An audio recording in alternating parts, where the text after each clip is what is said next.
Olá, pessoal. Estou aqui novamente, espero que todos vocês estejam bem. E eu vou falar agora sobre um assunto muito importante, que é o assunto relacionado com a eliminação, né, ou a rejeição de valores anômalos, tá? Rejeição de valores discrepantes, tá? Então, eu vou falar para vocês agora sobre alguns testes, né? Às vezes nós encontramos na literatura, em vez da palavra discrepante, nós encontramos anômalos, tá?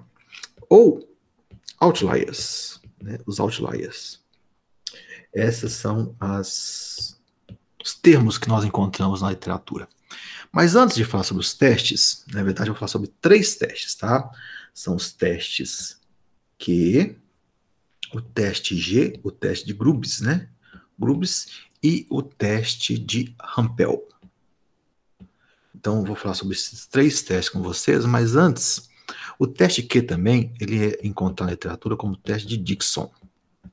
Bem, mas tem um assunto muito importante que eu quero falar para vocês. Ó. Quando a gente faz uma análise, a gente geralmente tem o seguinte, ó. A gente tem valores que seguem, né, a distribuição normal, né? Então, a gente tem aqui valores muito próximos da média, né? Eles se agrupam, né, num valor muito próximo da média. Né, a média está mais ou menos por aqui. E nós temos valores anômalos, né, valores que estão um pouquinho longe, né? E a gente está falando aqui que tudo isso segue uma distribuição normal. Aí uma coisa importante que eu quero comentar com vocês é o seguinte: os potenciais resultados anômalos são os extremos. Ou é o menor valor, ou é o maior valor, tá? Um dos dois. Por que eu estou falando isso? Porque eu dou essa aula há muito tempo, né? Já faz um bom tempo que eu dou esse tipo de aula, e às vezes eu estou lá mostrando o exercício. Quando eu olho, o que o aluno está fazendo? Ele está aplicando esses testes de rejeição para todos os resultados, né? Para todos os resultados, para esse aqui. Não, os valores discrepantes, anômalos ou outliers são sempre os extremos. Ou é o menor ou é o maior, né? Você não pode ficar testando todos os resultados, não faz o menor sentido isso, né? Então parece bobagem, mas eu gosto sempre de frisar isso. Vamos lá, vamos começar então. O primeiro teste que eu vou falar, então, é o teste Q. No teste Q, vamos imaginar aqui, ó, nós temos três situações, onde o N, né, o número de dados, varia de 3 a 7. Então veja o seguinte, olha, quando a gente tem dois resultados, a gente não faz sentido, né, do ponto de vista da lógica, testar se tem algum resultado anômalo quando a gente tem dois resultados, isso não faz sentido, né? Os testes de rejeição só fazem sentido quando a gente tem aí de 3 para cima, né? Então, quando a gente tem aí esses valores, né, 3 a 7 valores, por exemplo, a gente primeiro precisa colocar eles em ordem crescente, né? Então, vou colocar aqui o primeiro, o segundo, o terceiro, o quarto, o quinto, o sexto e o sétimo resultado, né? Então, a gente tem aí 7 resultados, ordem em ordem crescente, tá? Em ordem crescente, e nós temos aqui os resultados. Então, eu vou chamar aqui de x1, né? Até o x7, né? Esse aqui é o menor e esse aqui é o maior.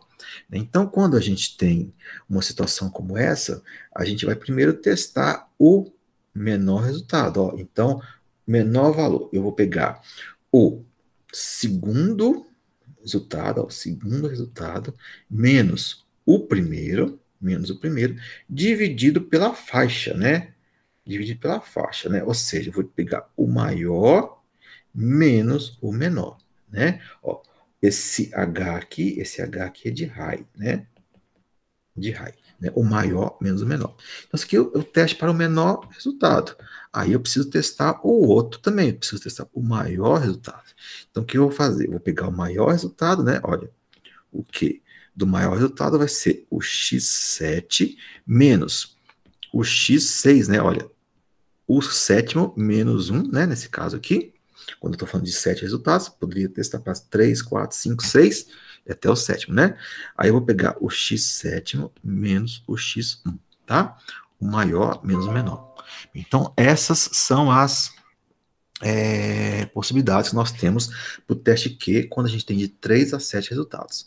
Quando a gente tem aqui, ó, de 8 a 12 resultados, olha só, a gente tem aqui o primeiro resultado, então eu vou abreviar aqui um pouquinho, aí eu vou colocar eles em ordem crescente. Vamos supor que a gente tem 10 resultados, tá bom? 10 resultados. Então a gente tem o x1 e o x10, tá bom? Eu já coloquei aqui em ordem crescente, ó. Ordem. Depois a gente vai lá para o Excel, né? E a gente vai fazer esses cálculos. Então eu tenho x1, eu tenho x2 e aqui eu tenho x9, né? E, bem, eu tenho esses resultados. Então, o Q, deixa eu mudar a cor, né? O Q do menor vai ser igual a o segundo, ó, x2, ó, o segundo menos o primeiro, tá? E sobre a faixa. Só que aqui agora tem um pequeno detalhe, ó. É o x9, não, ó, h menos 1, x9 menos o x1, tá bom? Aí agora, o Q para o maior. O Q para o maior vai ser o maior resultado, né? Que é o nosso suspeito. Lembre-se que a gente tem que sempre testar os extremos, né?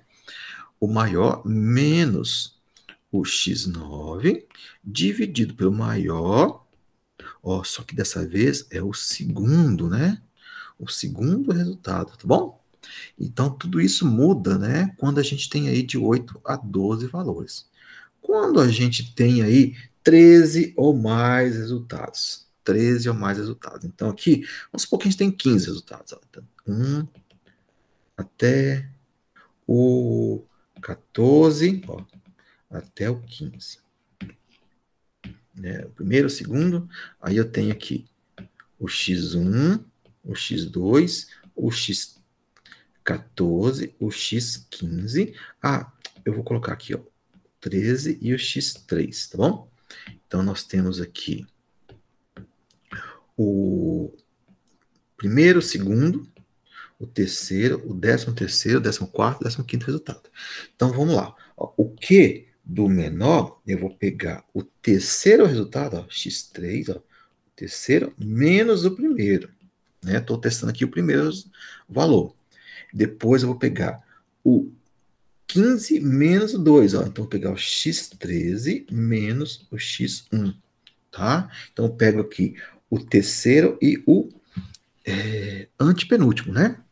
Aí, agora, quando eu vou pegar o que do maior valor? Eu vou pegar o maior valor, x15, menos o x13, dividido pelo x15, menos o terceiro resultado. Tá bom? Então, esses são a estratégia do teste Q. Bem, e Edenir, você calculou esses valores de Q? Você calculou quando você tem aí de 3 a 7 valores, quando você tem de 8 a 12 valores e quando você tem aí de 13 ou mais valores. Então você tem o Q calculado. O que eu vou fazer com esse Q calculado? Eu vou comparar esse Q com o Q tabelado, né? Então, olha só, aqui estão os Qs tabelados, com 95% de confiança e com 99% de confiança. 95% de confiança, você está pegando uma área, né, de 95% da gaussiana, né? Mais ou menos isso aqui. 99% você está sendo um pouquinho mais flexível, né? Veja que o Q é maior, né? O Q para 99 é maior do que o Q para 95, né? Você está pegando um pouquinho mais gaussiano, tá? Então você tem aí que ver qual nível de significância você quer. Geralmente o mais usado é o de 95% de confiança, tá bom? Aí você vai comparar, ó, você calculou aqui, você fez um teste para esse teste hipotético aqui, o Q do menor, quando eu tenho 15 resultados. Então, quando eu tenho 15 resultados, eu vou olhar esse valor aqui. O Q do menor, vamos supor, o calculado, vamos supor que deu 0,632. O tabelado, o Q tabelado é 0,565 com 95% de confiança, né? Tá aqui. O Q tabelado. Olha só, o Q calculado é maior do que o Q tabelado. Logo, o resultado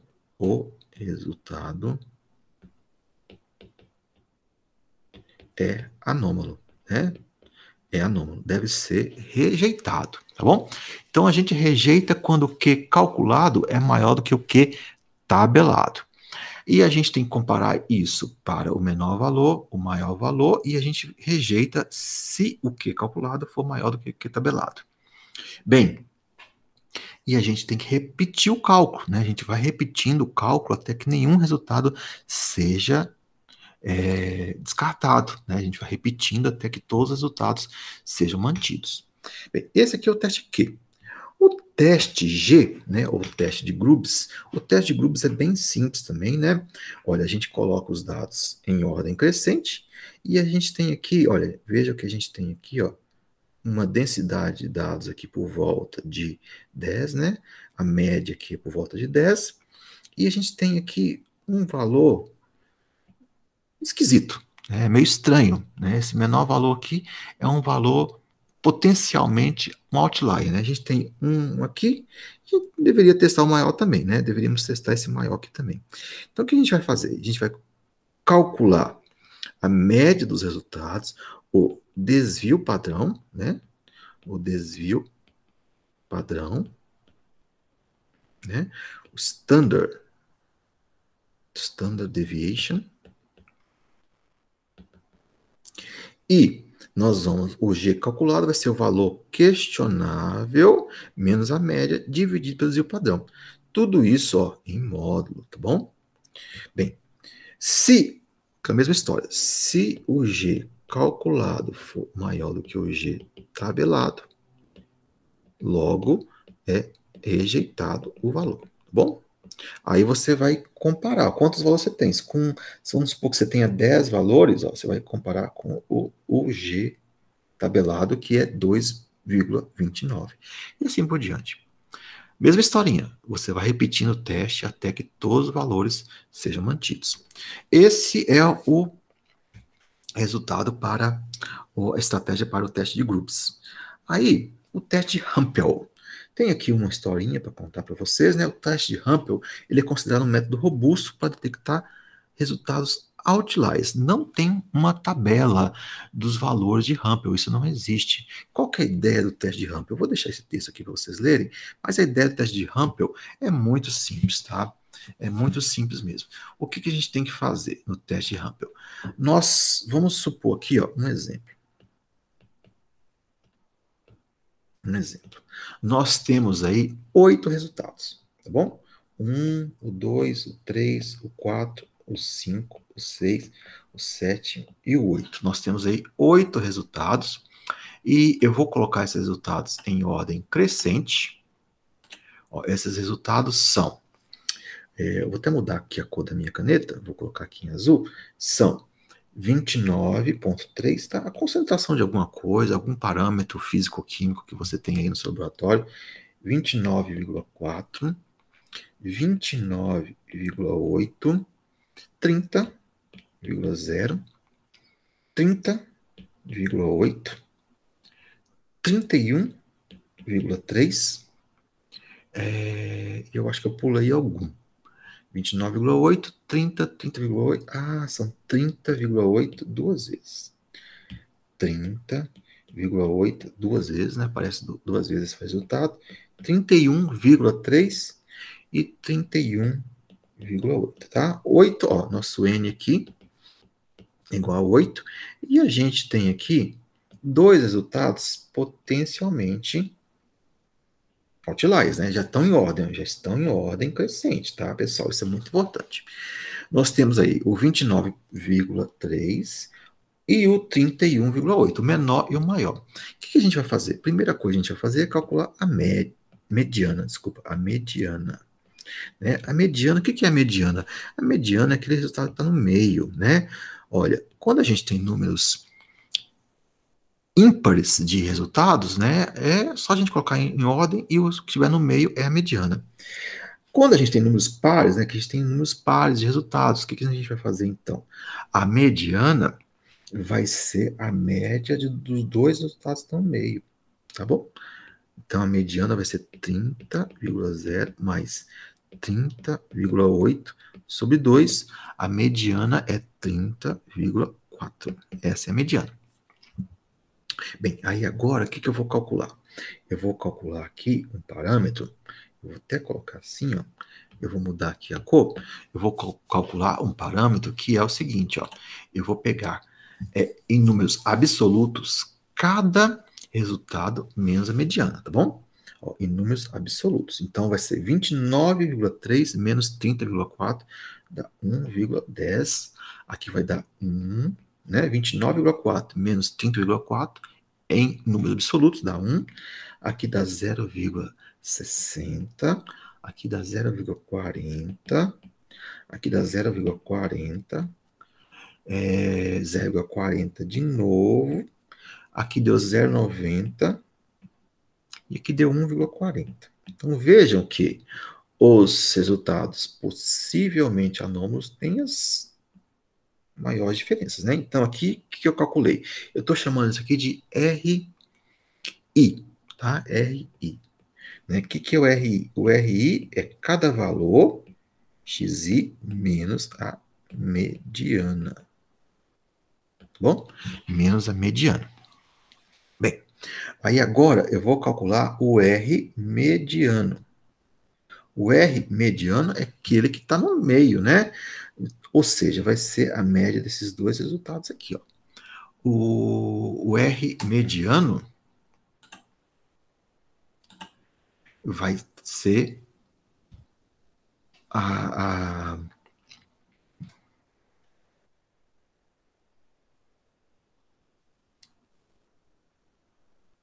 média, né, dos resultados que estão no meio. Aí eu preciso calcular, desculpa pessoal, eu preciso calcular o seguinte, eu preciso pegar esses resultados e colocar em ordem, né? Mas enfim, se eu pegar os resultados da diferença e colocar em ordem, olha, então, deixa eu só colocar uma coisinha para vocês aqui, ó, o RI em ordem, né? Porque depois você vai ver o vídeo, vai ficar sem entender. Então, ó, é o 0,40, ó, 0,40, 0,40, 0,40, depois o 0,60, o 0,90, né? Tô colocando em ordem. O 1, 1,10 e o 1,40. Pronto. Aí o que é o R mediano? O R mediano é a mediana dos RIs, né? Então, olha só. RI em ordem. Então, vai ser a mediana desses dois, a média desses dois valores, ou seja, 0,60 mais 0,90 sobre 2, isso aqui está dando 0,75, né? 0,75. Então, esse é o R mediano. Aí eu vou pegar esse R mediano, vou mudar aqui a cor, tá? Vou pegar o R mediano e vou multiplicar ele por 5,06, tá? O teste Rumpel diz para pegar o R mediano e multiplicar por 5,06. Então, ao fazer isso, eu vou encontrar 0,75 vezes 5,06. Isso dá 3,795. Bom, bem, esse número agora é que eu vou comparar com os demais. Olha só, todos ou melhor, todos os RIs do menor resultado e do maior resultado, ó, o RI do primeiro, o R do primeiro valor é menor do que o R mediano vezes 5,06. Ou seja, deve ser mantido, né? Esse resultado aqui está ok. O R do último resultado, né? O R8 aqui, né? É menor do que o R mediano vezes 5,06. Ou seja, deve ser mantido também, ok? Deve ser mantido também. Ok? Espero que vocês tenham entendido tudo. Aí agora a ideia é a gente ir lá para o Excel para a gente poder exercitar essas coisas, tá? Esse material vai estar com vocês também. E as tabelas dos testes Q e G eu vou usar lá para fazer os testes do Excel. Aguardem aí que a gente já está indo lá.